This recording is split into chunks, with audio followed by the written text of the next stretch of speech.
You've seen them racing down the street, sirens screaming, lights flashing red and blue. But have you ever wondered what actually happens inside a fire truck?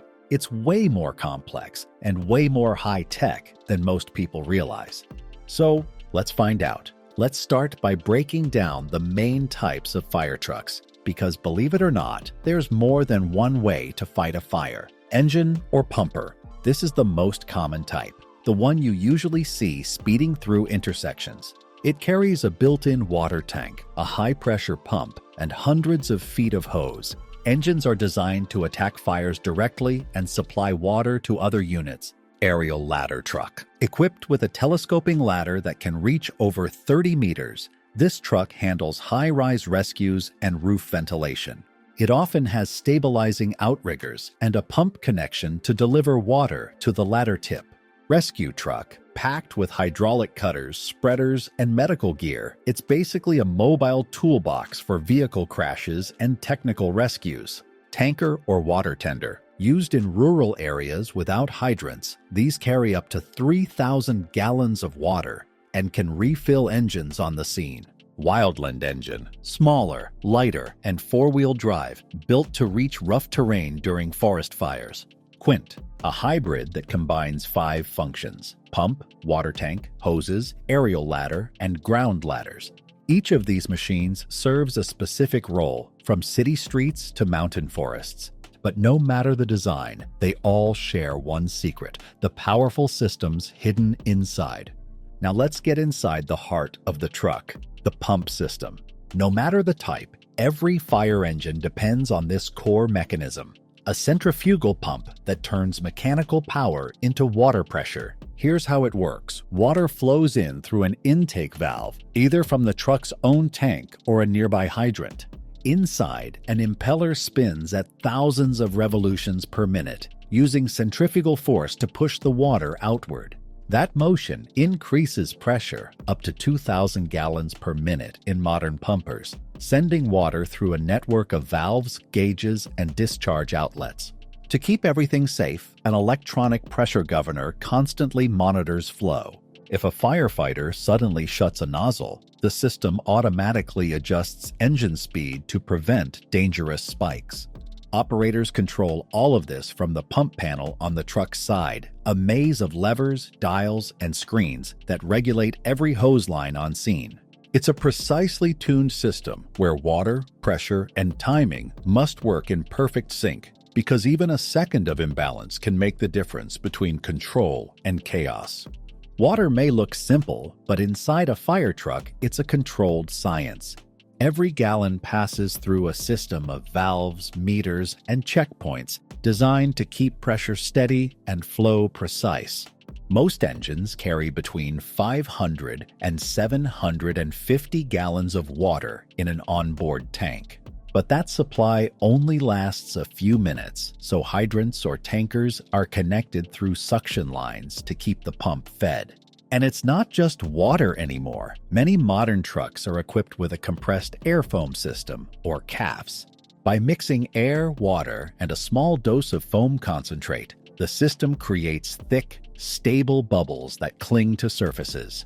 That foam cools heat faster, blocks oxygen, and reduces the amount of water needed to control a blaze. Dedicated tanks store the foam concentrate, while sensors inside the pump regulate the exact ratio, often just 0.3 to 1% of the total flow.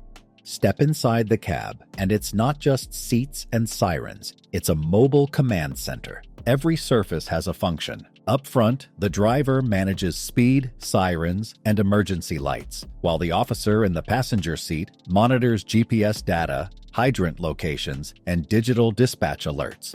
Touchscreens display route maps, building layouts, and live updates from the control room.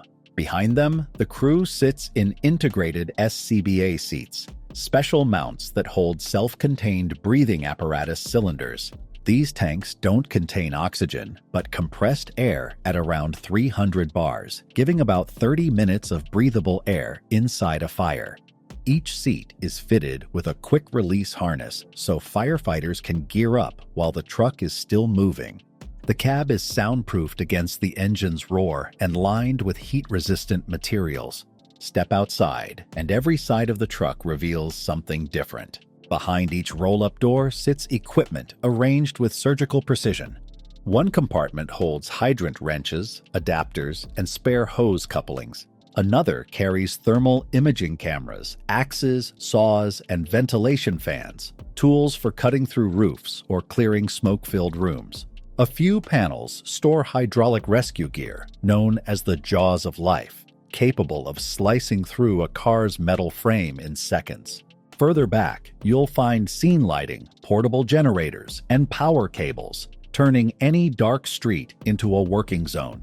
Everything is mounted in shockproof brackets and labeled so crews can find it instantly, even in thick smoke or darkness. From hand tools to high-voltage cutters, this rolling arsenal carries everything needed to fight fires, rescue victims, and stabilize disasters before they spread.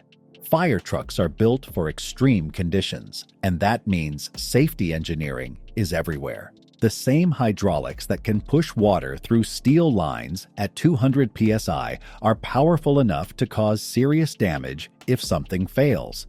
That's why the entire system is protected by pressure relief valves and electronic governors that instantly adjust flow if a line kinks or a nozzle closes. Every pump control panel has emergency shutoff switches, both inside and outside the vehicle. If a hose bursts or a leak ignites, a single button can stop the pump and shut the engine down within seconds. Around the truck, proximity sensors and rear-view cameras prevent collisions in tight streets. The body panels are made from heat-resistant aluminum alloys, and some compartments even have internal fire suppression systems to handle chemical or battery fires. Before every shift, crews run safety checks, testing pressure alarms, verifying valve response, and inspecting hydraulic seals. Because when seconds count, reliability isn't optional. It's life support on wheels. It starts with a single tone over the radio. Within seconds, the station comes alive. Boots hit the floor, gear clicks into place, and engines roar to life. Inside the cab, the navigation screen flashes the call details, address, hydrant locations, and building type. As the truck accelerates, crew members lock their helmets, check radios, and secure air packs. When they arrive, everything happens in seconds. The driver positions the truck beside the hydrant. A firefighter connects the supply hose. The operator opens the tank-to-pump valve, and pressurized water surges through the lines. From the outside, it looks chaotic, but every move follows a practiced sequence, a choreography of sound, pressure, and precision. Within moments, the first stream of water arcs toward the flames, powered by the same systems we've just explored. When the flames are out and the scene is clear, the work isn't over. Back at the station, every truck goes through a full reset. The pump is flushed with clean water to remove soot and debris. Hoses are drained, pressure tested, and rolled for drying.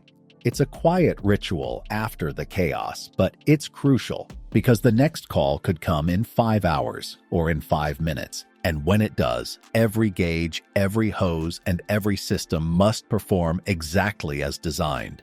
So that's what really happens inside a fire truck. It's not just a vehicle. It's a pressure system, a control room, and a rescue platform all in one. Next time you see those flashing lights, remember, inside that red machine is a world of water, air, and engineering, all built to save lives. If you enjoyed this deep dive, hit that like button, subscribe, and tell us what topic you'd like to explore next.